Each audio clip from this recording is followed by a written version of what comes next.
The mockery. The Grand Assembly Hall of the Galactic Council stretched 3 kilometers in every direction, a monument to 10,000 years of interstellar cooperation. Today it echoed with something far less dignified than usual: laughter. Ambassador Kelvin Drake stood at the central podium, his formal Earth Alliance uniform crisp despite the humiliation burning in his chest. Around him, in floating observation spheres that rose toward the domed ceiling like bubbles in champagne, representatives from 47 civilizations watched humanity's formal petition for council membership. "Let me understand this correctly," High Chancellor Vexith said, his crystalline form refracting the chamber's ambient light into rainbow patterns. His voice carried the musical quality of his species, the Lumerians, though his tone dripped with condescension. "Your species has barely achieved faster-than-light travel. You possess no gravitic manipulation technology. Your energy production still relies on fusion reactors. And yet you believe yourselves ready to join the Galactic Council?" Kelvin's jaw tightened. "The requirements state that any species achieving interstellar capability may petition for. Requirements are minimums, Ambassador Drake." This interruption came from Councillor Threx, whose 4-meter-tall insectoid frame clicked and chittered. "They are not invitations. The Xinthians achieved FTL travel 8 centuries before gaining council membership. The Kelvorians waited 2 millennia. Perhaps humans simply don't understand their place yet," added Councillor Mirathine, her serpentine body coiling around her suspension field. "They're children playing with technology they found in a cosmic toy box." More laughter rippled through the assembly. Kelvin felt his second-in-command, Commander Sarah Voss, tense beside him.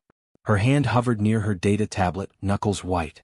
"With respect, councillors," Kelvin said, keeping his voice level, "humanity has contributed significant advances in medical technology, agricultural optimization, and—" Yes, you can grow food and heal minor ailments," Vexith interrupted, waving a crystalline appendage dismissively. "How quaint. Perhaps we should create a special category for you. The Galactic Council of Useful Primitives." The chamber erupted in genuine mirth now. Even the usually stoic Kelvorians, silicon-based beings who rarely showed emotion, seemed to shimmer with amusement. Kelvin's hands gripped the podium edge hard enough to leave impressions. 3 years. 3 years of diplomatic overtures, of cultural exchanges, of humanity bending over backward to prove themselves worthy. And this was the response. "Furthermore," Threx continued once the laughter subsided, "humans have demonstrated concerning aggressive tendencies. You still maintain military forces. Your planet only unified politically 2 decades ago. You have wars in your recent history. Every species here has a military history," Sarah said, speaking for the first time. Her voice cut through the assembly like a blade. "Or did the Xinthians forget their 3-century war with the Draconids? Did the Lumerians erase the crystalline purges from their records?" The chamber fell silent. Vexith's form darkened, his pleasant rainbow hues shifting to storm cloud grays. "Commander Voss," he said coldly, "you would do well to remember where you are and who you address. Our histories are ancient and resolved. Yours is fresh and ongoing." "Our last major conflict ended 42 years ago," Kelvin interjected. "We've had peace longer then?"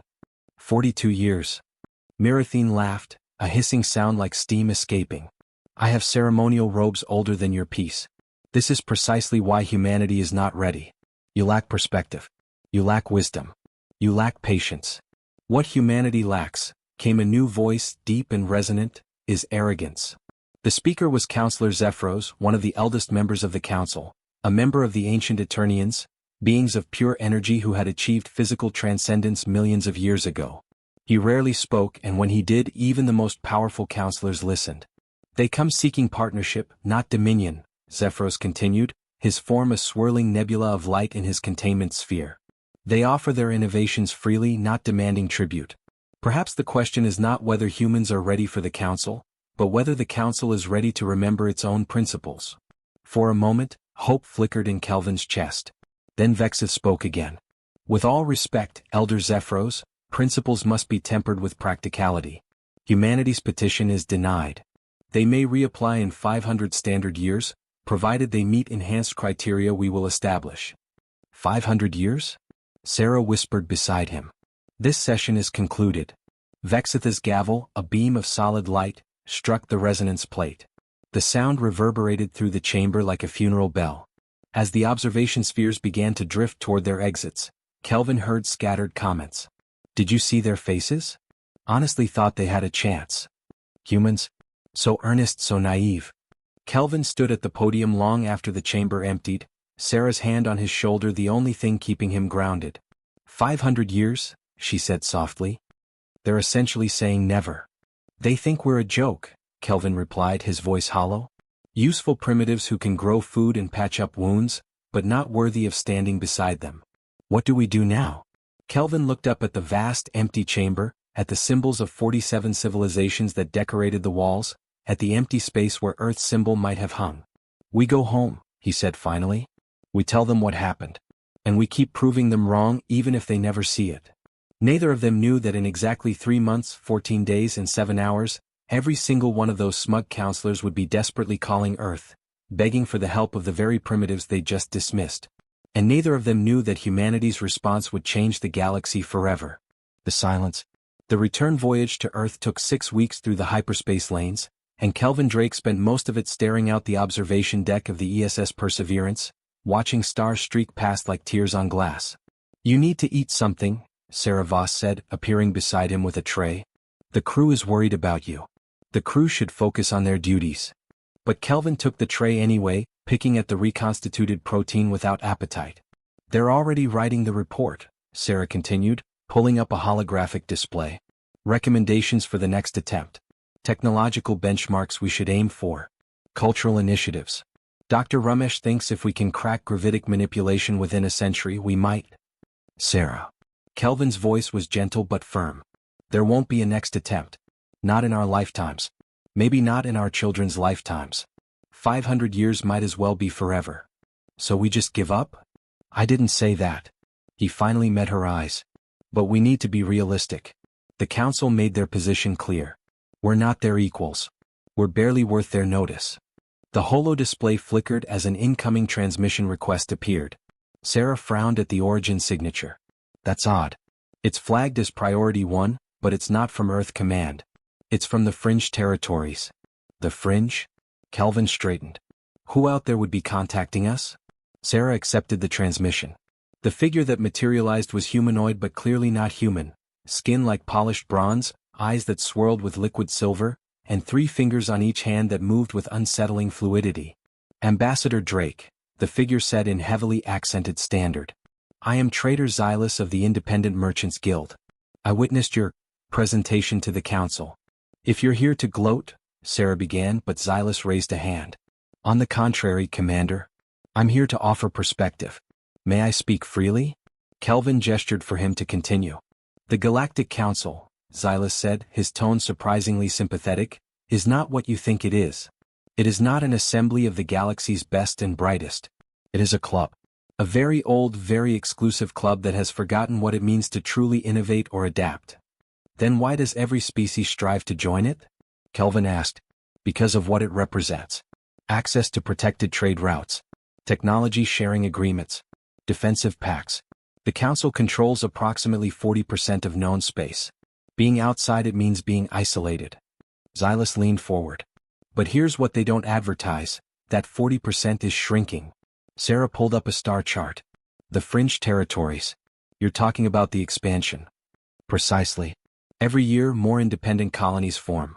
More species choose autonomy over Council bureaucracy. The Council bleeds influence slowly and they know it. That's why they're so protective of membership. Every new species admitted dilutes their power structure. You're saying they rejected us politically, not on merit, Kelvin said slowly. I'm saying they rejected you because you represent something they fear. Change. Humanity is young, aggressive in innovation, and most importantly, you don't think like them. The agricultural techniques you shared have revolutionized food production in the Fringe. Your medical advances saved millions during the Kethrix plague 3 years ago. You do all this without asking for council approval or following their endless protocols. That's because we didn't know any better, Sarah muttered. Exactly. Xylus grinned, showing teeth that were slightly too sharp. You act based on need and capability, not permission. That terrifies them. Kelvin felt something shift in his chest. Not quite hope, but something harder. Why are you telling us this? Because the galaxy needs humans to succeed, Ambassador. Not in 500 years. No. The Council has grown complacent. They spend more time arguing over protocol than solving problems.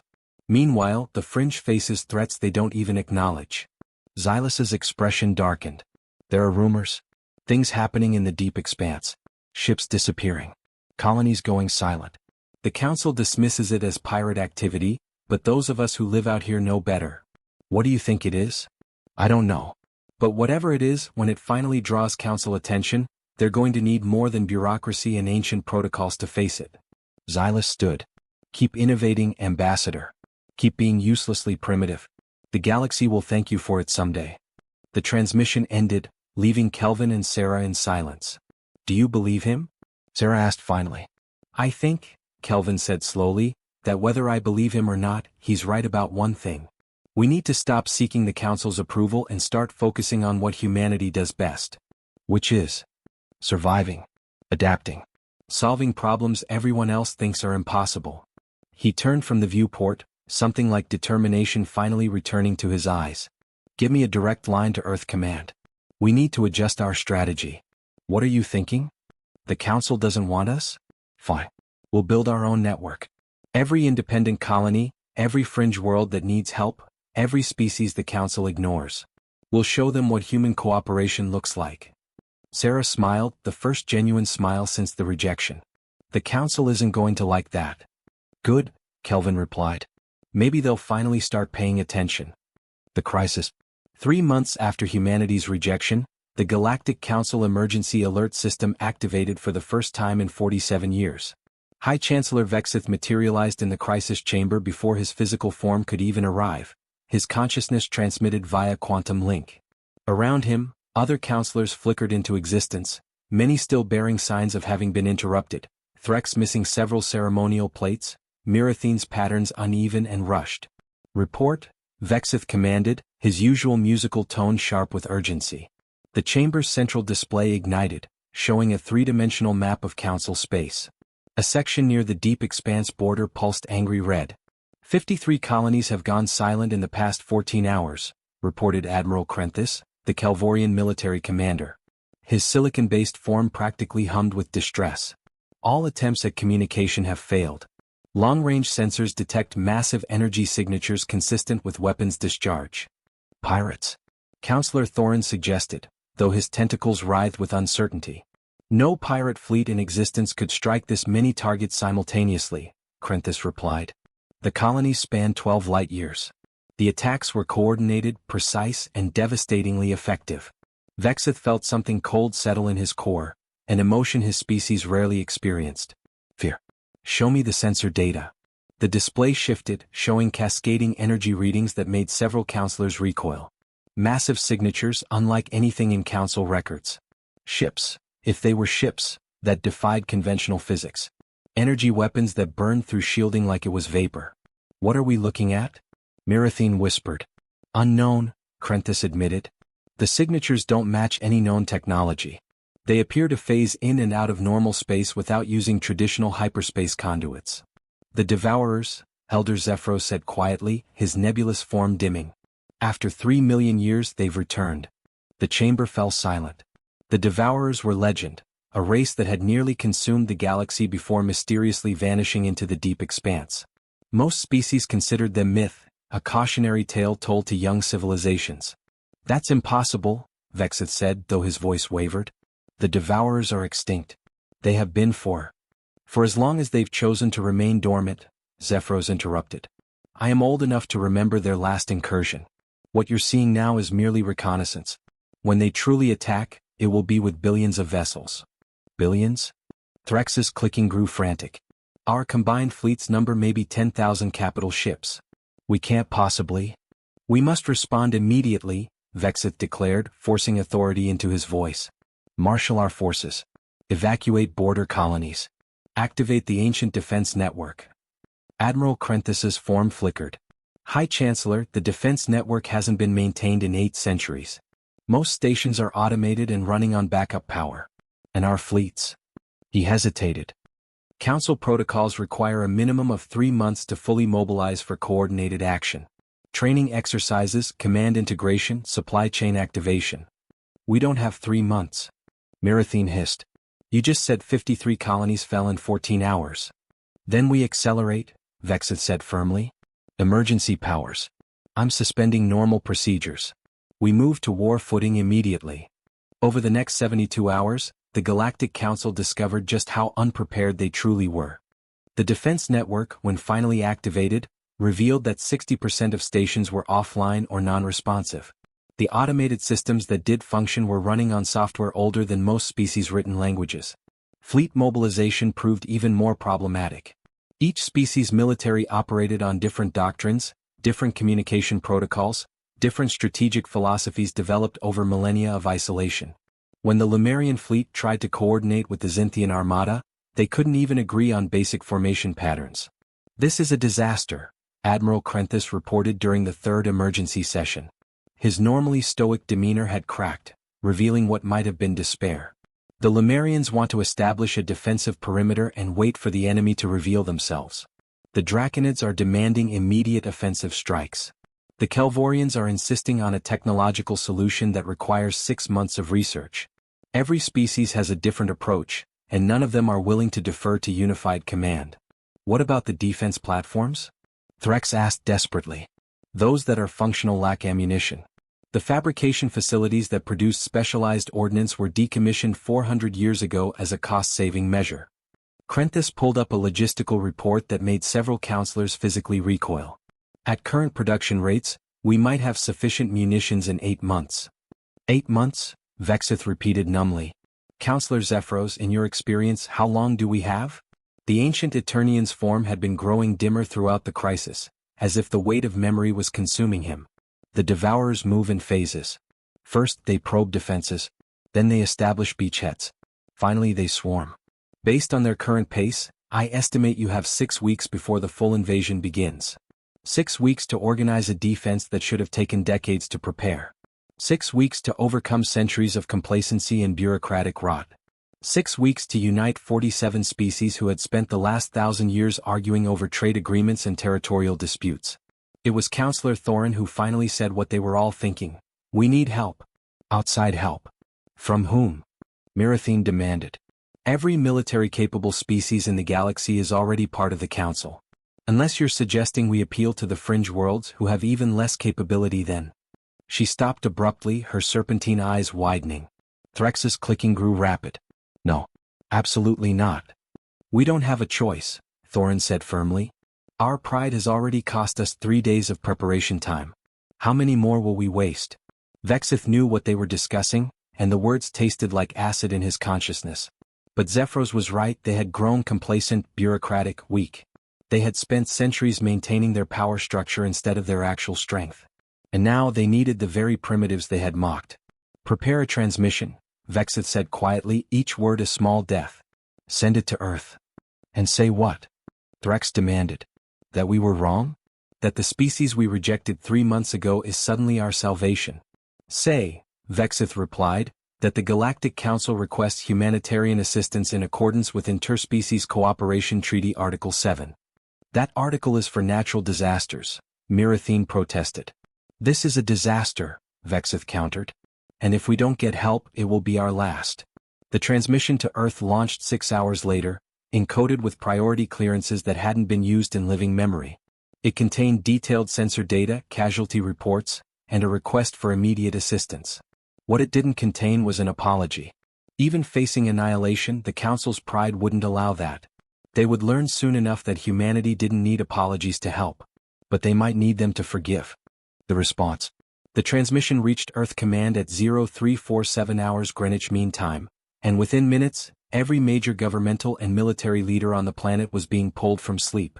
Admiral Marcus Chin, head of the Earth Alliance Defense Force, stood in the command center still adjusting his uniform as the transmission played for the 3rd time. "They're serious," his second officer, Captain Rivera, said unnecessarily.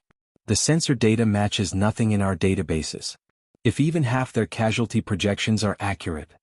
"Millions dead already," Chin finished grimly. "With billions more at risk if these devourers continue unchecked." "Sir," Rivera said carefully, "they rejected us. Humiliated us. Called us primitives 3 months ago. And now they want our help." "They need our help," Chin corrected. "There's a difference." The command center's doors opened, and Ambassador Kelvin Drake entered, flanked by Commander Sarah Voss. Both looked like they'd been awake for days, though Qin knew the transmission had only reached them an hour ago. "Ambassador," Qin greeted him. "I assume you've been briefed." "I have." Kelvin moved to the central display, studying the invasion data with an intensity that betrayed his diplomatic calm. "This is worse than the Council is admitting. Look at the progression pattern. The Devourers aren't just attacking randomly, they're establishing a perimeter. They're boxing the Council in." Sarah highlighted several points on the map. "These silent colonies here, and here, they form a perfect arc. If they continue this pattern, they'll cut off the Council's major trade routes within 2 weeks," Qin finished. "Isolate their core worlds. Classic siege warfare." "The question is," Kelvin said, turning to face the Admiral, "what do we do about it?" "That's above my pay grade, Ambassador. The World Council is convening in an hour. They'll decide Earth's response." "And what's your recommendation?" Qin was quiet for a moment, looking at the data, thinking of the counselors who had laughed at humanity's petition. Then he thought of something his grandmother had told him long ago, back when he was just a kid growing up in the ruins of old Shanghai. Being the bigger person doesn't mean being a doormat. It means having the strength to help those who hurt you, not because they deserve it but because it's right. "My recommendation," Qin said finally, "is that we help. Not for them. For the millions of civilians who are dying. For the refugees who had nothing to do with council politics. For the principle that when someone's drowning, you don't ask if they deserve saving, you throw them a line." Kelvin smiled slightly. "I'll make sure to quote you during the vote." The World Council session was brutal. Representatives from every nation, every faction, every political ideology clashed over humanity's response. "We owe them nothing," shouted Representative Zhang from the Asian coalition. "They rejected us. Mocked us. Why should we risk human lives for them?" "Because we're better than they are," replied Prime Minister Okonkwo of the African Union. "We help because it's what we do. It's what makes us human." "Altruism is admirable," interjected President Volkov of the Eurasian Federation. "But let's be practical. If the Council falls, these devourers won't stop there. They'll come for Earth eventually. Helping the Council is helping ourselves. Unless we're throwing our forces into a meat grinder," countered Representative Martinez. "The Council has 47 species, thousands of worlds, centuries of military buildup. If they can't stop this threat, what chance do we have?" Kelvin stood, requesting the floor. The chamber fell silent.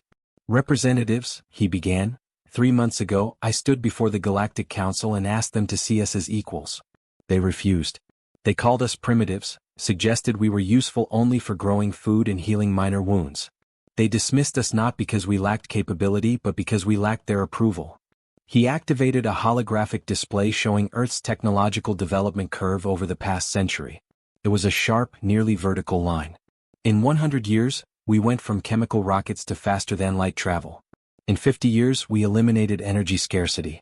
In 30 years, we cured diseases that had plagued humanity for millennia. We did all of this not through centuries of slow development, but through crisis, adaptation, and innovation." Another display appeared, showing the Galactic Council's technological growth curve. It was nearly flat, barely rising over thousands of years. The Council has spent so long at the top that they've forgotten how to climb.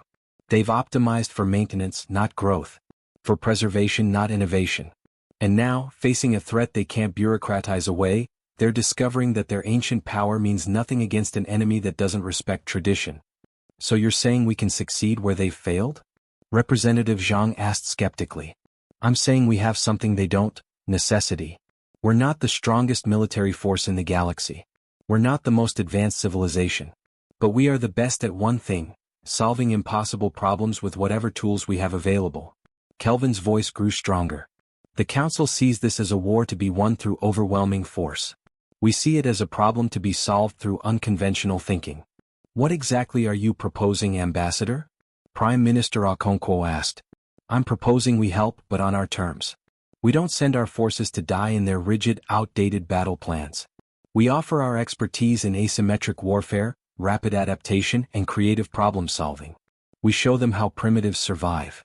The vote was closer than Qin would have liked, 237 in favor, 186 against, 41 abstentions, but it passed.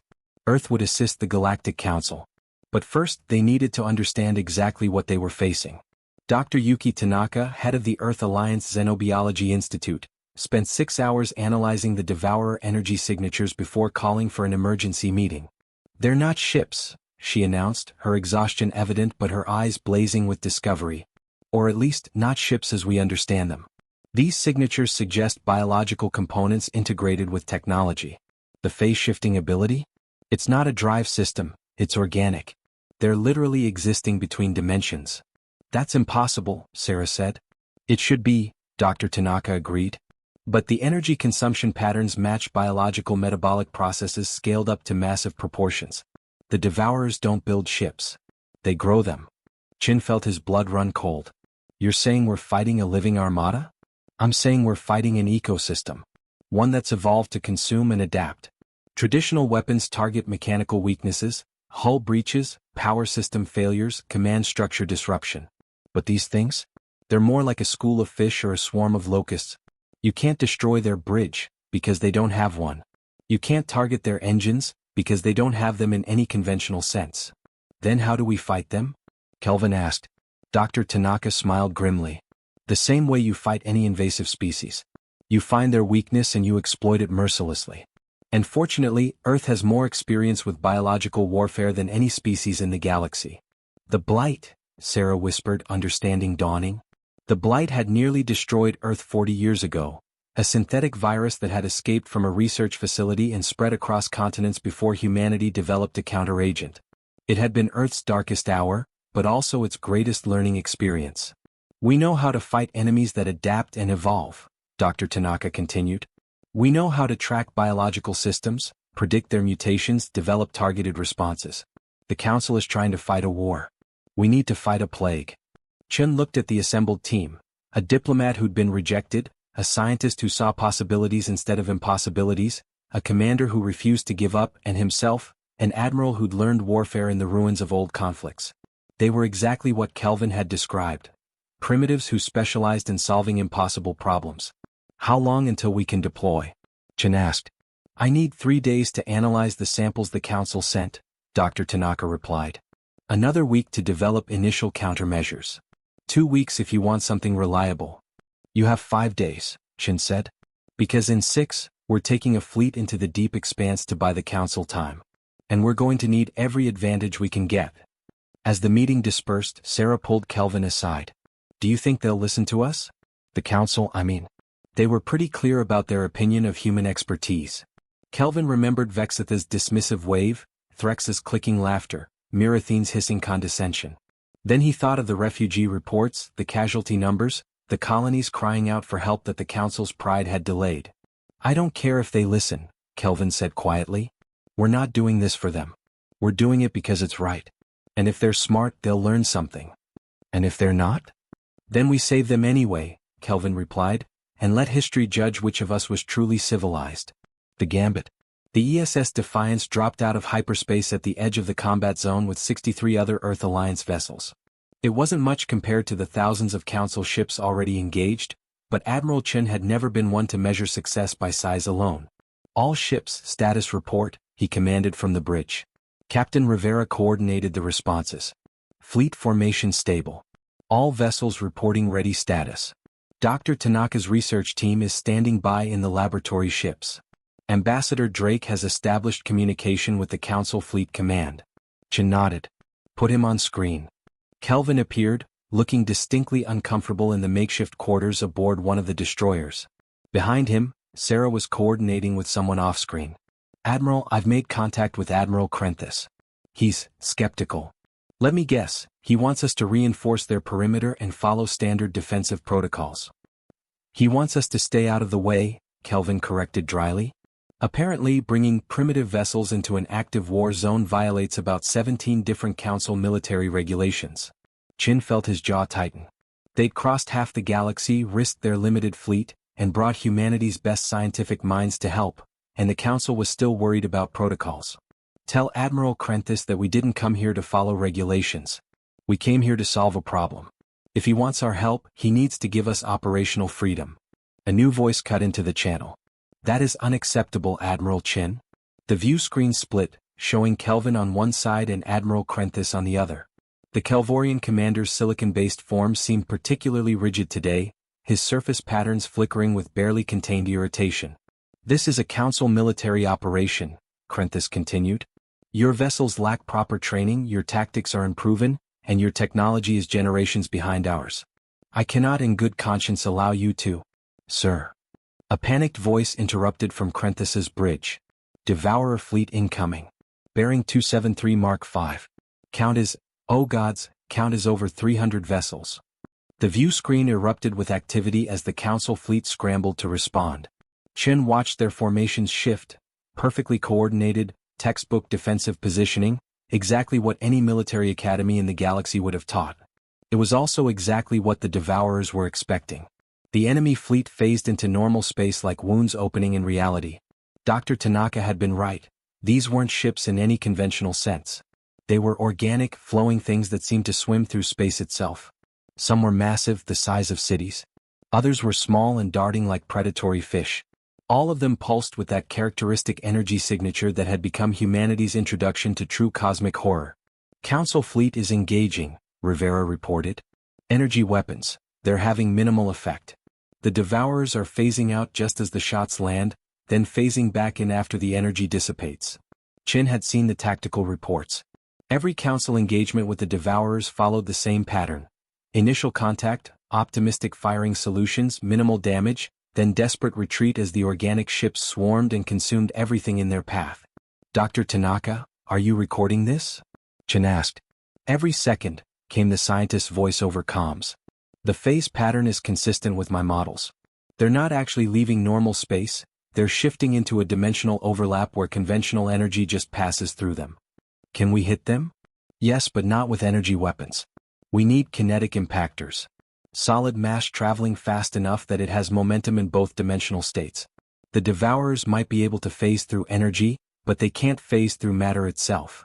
"Like throwing rocks at a ghost," Sarah muttered from her position. "More like throwing rocks at a very physical alien that's learned to dodge lasers," Dr. Tanaka corrected. "The Council has been using energy weapons exclusively for so long, they've forgotten the value of good old-fashioned kinetic warfare." Chin smiled grimly. "Fortunately, humans never forgot. All ships arm kinetic accelerators. Load solid slugs, highest velocity we can manage. Target the small Devourers first. I want data on their defensive capabilities." "Admiral Krenthis is hailing us," Rivera reported. "He's not happy." Chin could imagine. The Council had spent centuries perfecting energy-based warfare, elegant, efficient, clean. Kinetic weapons were primitive, inelegant, and required actual physical ammunition. They were, in the Council's view, the weapons of species too unsophisticated to handle true energy manipulation. In other words, they were perfect for humans. "Tell Admiral Krenthis to maintain his current engagement pattern," Chin ordered. "We're going to try something unconventional." The Earth fleet broke formation, moving in patterns that would have given any Council tactician a migraine. No symmetry, no standard deployment, no predictable targeting solutions. They moved like Earth naval vessels from the old days, independent ships cooperating toward a common goal rather than uniform pieces of a larger machine. "First volley fire," Chin commanded. 63 ships launched their kinetic accelerators simultaneously. Thousands of solid tungsten slugs, each traveling at a significant fraction of light speed, streaked across space toward the Devourer swarm. The effect was immediate and devastating. The Devourers began their characteristic phase shift, expecting the attacks to harmlessly pass through. Instead, the solid projectiles maintained their momentum across dimensional boundaries, slamming into organic hulls with catastrophic force. Explosions blossomed across the enemy formation, not the clean energy dispersions the Council weapons produced, but violent, messy detonations as biological matter met unstoppable kinetic force. "Confirmed hits," Rivera shouted. 23 Devourer vessels destroyed, another 41 showing significant damage. "All ships, continuous fire. Don't give them time to adapt." The Earth fleet unleashed hell. Slug after slug tore through the Devourer formation, each impact sending shockwaves through the organic vessels. The enemy tried to scatter, to phase more rapidly, but kinetic weapons didn't care about dimensional tricks. Mass was mass, momentum was momentum, and physics was physics. "Admiral Krenthis is requesting communication," Rivera said, barely suppressing a grin. Chin accepted. The Kelvorian surface patterns had shifted to something that might have been shock. "Admiral Chin, how did you know kinetic weapons would work?" We didn't, Chin admitted. But Dr. Tanaka theorized that your energy weapons were passing through them because they were shifting dimensional states. Matter, however, exists in all states simultaneously. Basic physics. Basic. Krenthis seemed at a loss for words. We haven't used kinetic weapons in combat for over 2,000 years. Then it's been 2,000 years since you fought something that could dodge your fancy lasers, Chin replied. Admiral, with respect, we need to coordinate. My fleet can hurt them, but we're heavily outnumbered. If your vessels can force them to hold position, we can destroy them. There was a long pause. Chin could almost see the internal struggle. Accept help from primitives or watch more of his fleet die. Pragmatism won. What do you need from us? Krenthis asked. Gravitic anchors. Use your gravitational manipulation technology to create fields that prevent phase shifting. Lock them in normal space where our weapons can reach them. That would require precise coordination between our forces. We've never trained together. The margin for error. Admiral, Chin interrupted, we don't have time for perfect. We need effective. Now, are you with us or not? Another pause, then, transmitting gravitic field coordinates. May the ancients forgive me if this fails. What happened next would be studied in military academies for generations. The Council fleet, following Chen's directions, began deploying gravitic anchors, invisible fields that pinned the devourers in normal space. The enemy thrashed and writhed, trying to phase away from the barrage, but the gravitational forces held them fast. Then the Earth fleet opened fire. It was brutal. It was inelegant. It was effective. Tungsten slugs, depleted uranium penetrators, even explosive-tipped projectiles humanity had designed for asteroid mining, all of it rained down on the trapped devourers. The organic ships burst, ruptured, and disintegrated under the assault. Enemy fleet breaking off. Rivera reported. They're retreating. But Chin wasn't celebrating yet. Pursuit pattern Delta. Don't let them regroup. Dr. Tanaka, did you get what you needed? More than enough, the scientist replied, excitement clear in her voice. I've got full spectral analysis of their biological composition, phase shift patterns, and several intact tissue samples from the destroyed vessels. Give me 12 hours and I'll have a weapon that makes your kinetics look gentle. The battle had lasted 17 minutes. In that time, the combined Earth Council force had destroyed over 200 Devourer vessels with minimal losses. It was the first significant victory against the invaders since they'd appeared. It was also the moment the Galactic Council realized they'd made a terrible mistake 3 months ago. The turning point. The victory celebration in the Council fleet lasted exactly as long as it took for the casualty reports to arrive. 17 minutes of triumph, then the grim reality. 23 Council vessels destroyed, 41 heavily damaged, and over 15,000 casualties. The Earth fleet had lost 3 ships and suffered 217 casualties. The disparity was impossible to ignore. How? High Chancellor Vexith demanded during the emergency holoconference. His crystalline form had lost all its earlier brilliance, now appearing clouded and dim. How did primitive kinetic weapons achieve what our most advanced energy arrays could not? Because you forgot the first rule of warfare, Admiral Chin replied bluntly. Adapt or die. You spent so long being the most advanced civilization that you forgot how to think like underdogs. The assembled counselors bristled at the tone, but none could argue with the results displayed behind Chin. Side-by-side tactical analyses showing the Council's energy weapons passing harmlessly through phasing devourers while human kinetic rounds tore them apart. Dr. Tanaka joined the conference, her holographic form materializing beside Chin. We've completed initial analysis of the devourer biology. What we're facing is a hive-mind organism that's evolved over millions of years to counter energy-based attacks. They literally eat radiation, converting it into fuel for their phase-shifting abilities. That's why our weapons were ineffective, Admiral Krenthis said slowly, understanding dawning.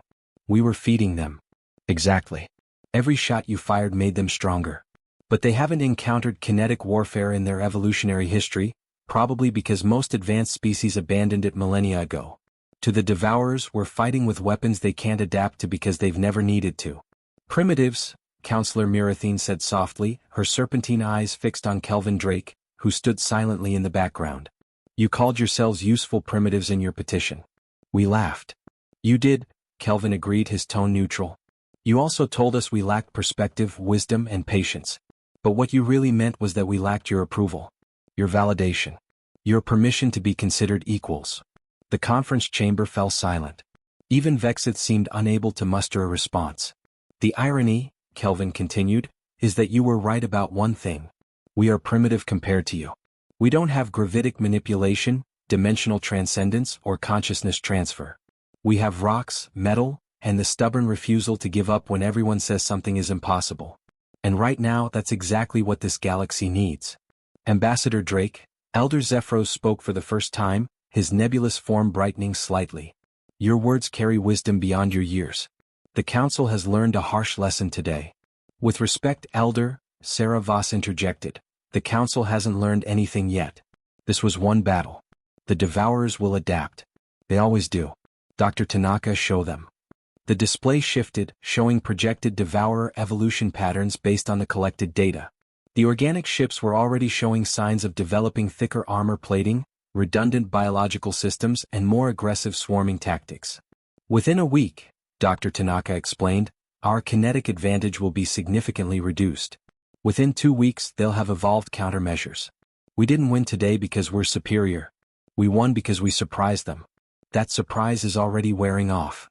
Then what do we do? Threx asked, his clicking subdued and almost desperate. We keep surprising them, Chen answered. But we can't do it alone. The Council has resources, technology, and knowledge we don't have. We have adaptability, unconventional thinking, and the advantage of being underestimated. Separately we'll lose. Together we might survive. You're proposing a full military alliance, Vexith said. I'm proposing we stop wasting time on pride and politics and start focusing on survival, Chen corrected. Dr. Tanaka needs access to Council biological research facilities. Our tactical teams need to coordinate with yours. And most importantly, you need to start listening to ideas that sound crazy, because crazy is the only thing that's worked so far. The counselors looked at each other, centuries of protocol and procedure warring with the stark reality of extinction. It was Counselor Thorin who spoke first. Admiral Chen is correct. I move for immediate integration of human forces into Council military operations with full operational autonomy.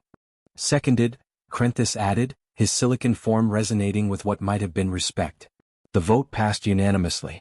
For the first time in Galactic Council history, a non-member species was granted full military partnership.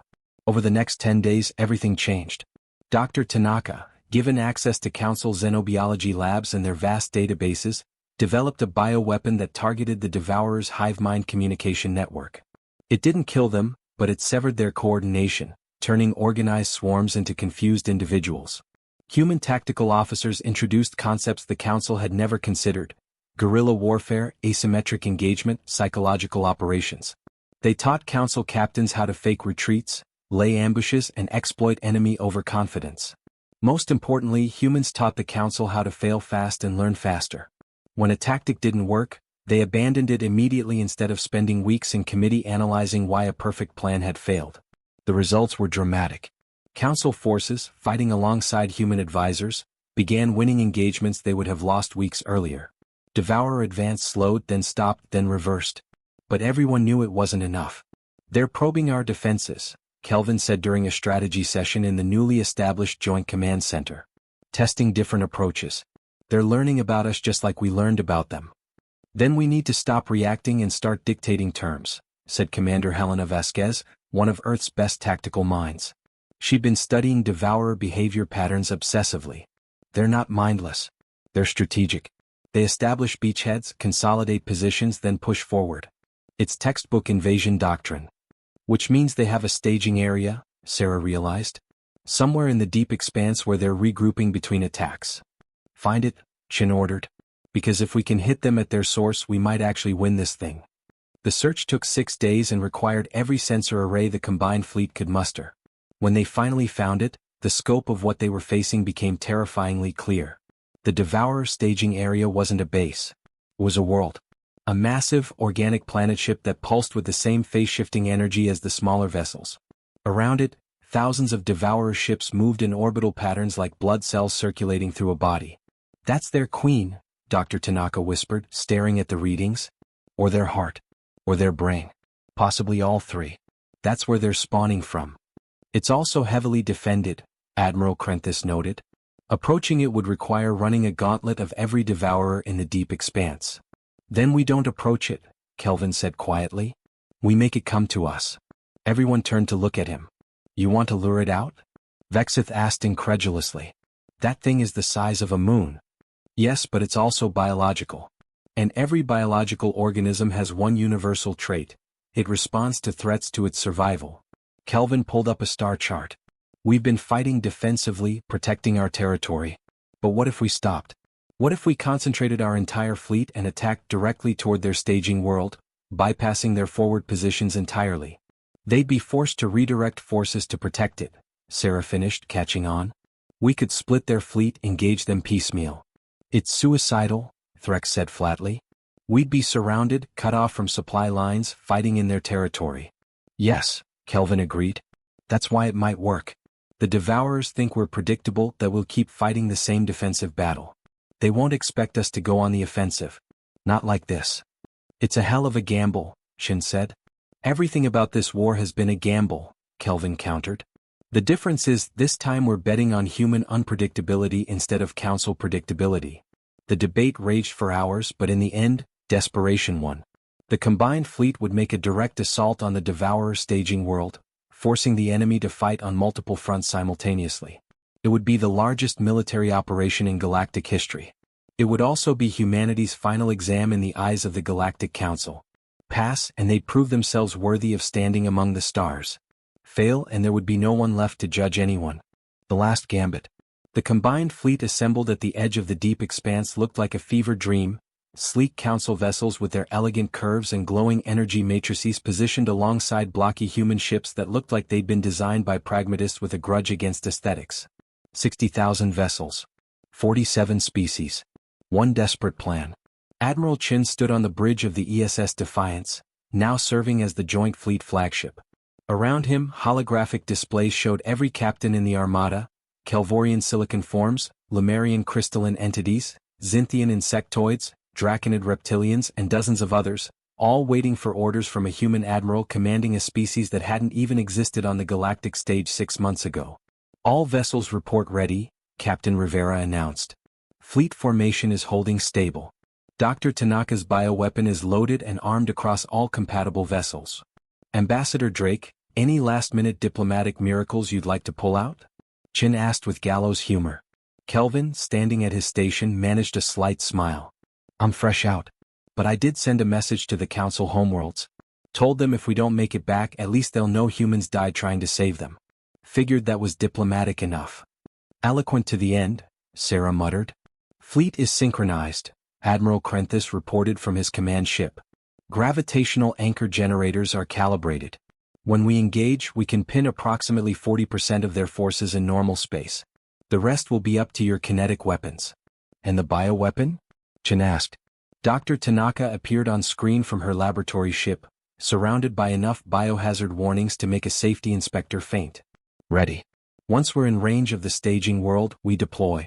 It'll take approximately 3 minutes to propagate through their hive mind network. In that time, we'll be extremely vulnerable. 3 minutes, Chin repeated, in which every devourer in the deep expanse will be trying to kill us. That's the idea, Dr. Tanaka confirmed cheerfully. No pressure. Chin took a deep breath. 6 months ago, he'd been overseeing routine patrols around Earth's solar system. Now he was commanding the largest military fleet in galactic history against an enemy that had nearly destroyed civilization 3 million years ago. His grandmother would have loved this. All ships, he announced, his voice carrying across 60,000 vessels. Today we're not fighting as humans or Lemurians or Kelvorians or any individual species. Today we're fighting as one people. The people who refuse to give up, who refuse to surrender, who look at impossible odds and say, watch us. The Devourers think they've already won. They think we're predictable, beatable, obsolete. Let's show them why counting out the underdog is always a mistake.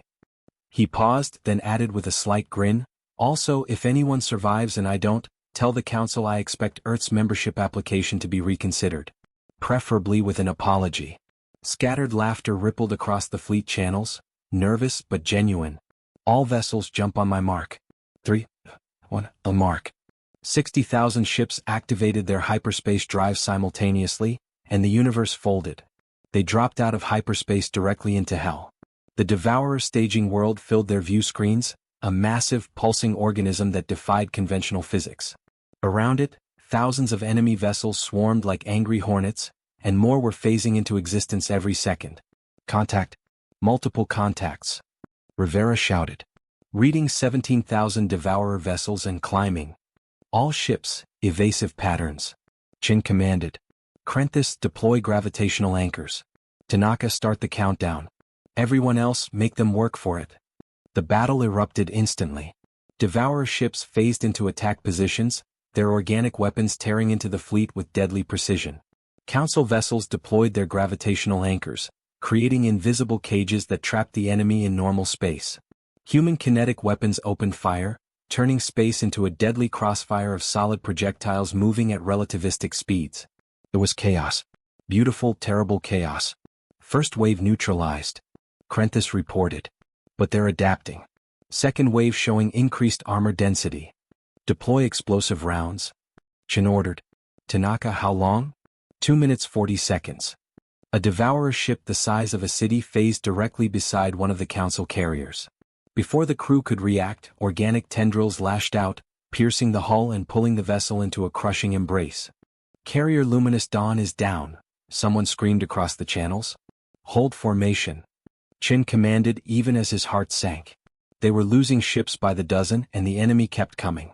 We just need to buy time. But time was the one thing they didn't have.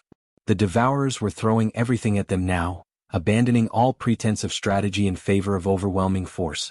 It was like trying to hold back an ocean with a net. 2 minutes. Thea's defiance shuddered as a glancing blow tore through her port side. Alarms shrieked, hull breaches sealed automatically, and Chin tasted blood where he'd bitten his cheek. Sir, we've lost 30% of the fleet. Rivera reported. Casualties are catastrophic. Kelvin moved to Chen's side, his diplomat's comm finally cracking. We're not going to make it. Yes, we are, Chen replied with absolute conviction, even though every tactical display screamed otherwise. Because if we don't, every person in this galaxy dies. And I refuse to let that happen. 1 minute 30. The staging world itself began to move, its massive form shifting as if awakening from slumber. Tendrils larger than starships extended outward, reaching for the fleet like the fingers of an angry god. It's trying to swallow us, Dr. Tanaka said with clinical detachment. The entire staging world is a predator. If those tendrils make contact with our formation. They won't, Chin interrupted. All vessels concentrate fire on those tendrils. Cut them off before they reach us. Kinetic weapons roared. Energy beams lanced out. Missiles streaked across the void. The tendrils recoiled, severed, bleeding strange fluids into space, but more kept coming. 1 minute. Sir, we're being flanked. Rivera called out. Enemy vessels coming in from sectors 7, 12, and 18. Detach the 3rd Squadron to cover our rear, Chin ordered. Everyone else maintain? Admiral. The voice was Elder Zephyros broadcasting to the entire fleet. His nebulous form appeared on every screen, brighter than it had been in weeks. You have done enough. You primitive, impossible, magnificent humans. You have done enough. Elder, what are you? 40 seconds, Dr. Tanaka interrupted. I am old, Zephyros continued, his voice carrying strange harmonics. 3 million years old. I was there when the Devourers last threatened the galaxy. I was there when we won not through strength but through sacrifice. It is time I remembered that lesson. His form began to change, growing brighter, more intense, expanding beyond his containment field. Elder Zephyros, don't. Counselor Vexith shouted. Tell my people, Zephyros said gently, that in the end I chose wisely. And tell humanity that they have taught this old being something new, that hope is not found in ancient wisdom, but in the stubborn refusal to accept defeat. 20 seconds. Zephyros's form exploded outward, a supernova of pure energy that engulfed the nearest Devourer ships. But instead of dissipating, the energy began to spiral, creating a vortex that pulled in more and more enemy vessels. It was a gravitational singularity powered by conscious will, an Eternian's final act of sacrifice. The enemy fleet faltered, thousands of ships drawn into Zephyros's Death Star, their organic forms unable to phase away from a force that existed across all dimensional states simultaneously. 10 seconds. Dr. Tanaka's voice was awed. Deploy the bioweapon. Chin commanded. Do it now. Laboratory ships across the fleet launched their payloads, crystalline containers that shattered as they entered the staging world's atmosphere, releasing Dr. Tanaka's creation, a tailored virus that targeted the Devourer hive mind's communication structure. For 3 eternal seconds nothing happened. Then the Devourer ships began to spasm. Their coordinated movements dissolved into chaos as individuals lost contact with the collective consciousness. Ships collided with each other, fired randomly, or simply stopped moving altogether. The staging world itself convulsed, its massive tendrils thrashing wildly before going still. "It's working," Dr. Tanaka whispered. "The hive mind is collapsing." Chin didn't celebrate. "Not yet. All ships, full assault. Target the staging world. We end this now." 60,000 vessels, now closer to 40,000 after the brutal battle, poured everything they had into the Devourer heartworld. Kinetic rounds tore through its surface. Energy beams carved deep wounds. Missiles burrowed into its core before detonating. The staging world screamed, a sound that somehow transmitted through the vacuum, a death cry of a billion-organism entity realizing its own mortality. Then it began to collapse, its organic structure imploding as the hive mind that sustained it died. Devourer ships throughout the deep expanse went dark, their connection to the source severed forever. The battle was over. In the aftermath, the surviving fleet drifted among the debris, too exhausted to do more than confirm they were alive. 23,000 ships lost. Over 7 million casualties. The highest cost of any military engagement in recorded history. But they had won. On the bridge of the Defiance, Chin slumped in his command chair while medical teams swarmed around treating the wounded. Beside him, Kelvin and Sarah stood silently, watching the readouts confirm the enemy's destruction. "Elder Zephyros," Sarah said finally, her voice breaking. "He was the only one who believed in us from the start. He taught us all a lesson today," came High Chancellor Vexitha's voice across the command channel. The Lemurian's crystalline form appeared, dimmer than ever before but somehow more solid. "About sacrifice. About humility. About the difference between wisdom and knowledge." "Chancellor," Chin said tiredly, "with respect, if this is leading to another speech about how we should be grateful for—" "It's leading to an apology," Vexith interrupted quietly. "On behalf of the entire Galactic Council, I apologize to humanity. We judged you by standards that had nothing to do with worth and everything to do with pride. We called you primitive because you didn't match our image of advancement. We laughed at you because your youth made us feel superior in our age. We were wrong. About everything." Kelvin moved to speak but Vexith continued. "You came to us seeking membership and we rejected you. Then when we needed you, you came anyway. Not for glory. Not for validation. Not even for revenge. You came because it was right. Because you saw people suffering and couldn't walk away, even when those people had humiliated you." Vexitha's form pulsed with emotion. "That is true civilization. Not technology. Not age. Not power. But the simple choice to help those who need it, regardless of cost." "Does this mean Earth's membership application is approved?" Sarah asked dryly, unable to help herself. To everyone's surprise, Vexith actually laughed, a sound like wind chimes in a crystal forest. "Commander Voss, I'm afraid Earth's application is no longer in committee. As of 3 hours ago, the full council voted unanimously to grant immediate membership with full voting rights and no probationary period. First time in council history such an honor has been granted." Chin felt something unknot in his chest. Not triumph exactly. More like validation.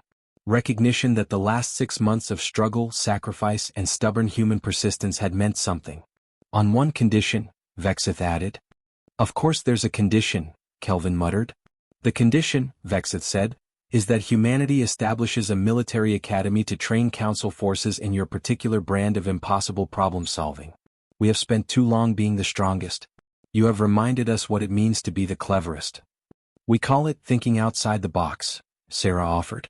"We call it not being idiots," Chin corrected with a tired smile. "Call it whatever you wish," Vexith replied.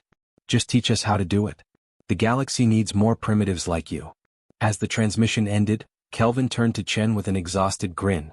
"So, welcome to the Galactic Council, humanity. How does it feel?" Chen looked out at the debris field, at the ships carrying the wounded home, at the empty spaces where vessels and friends used to be.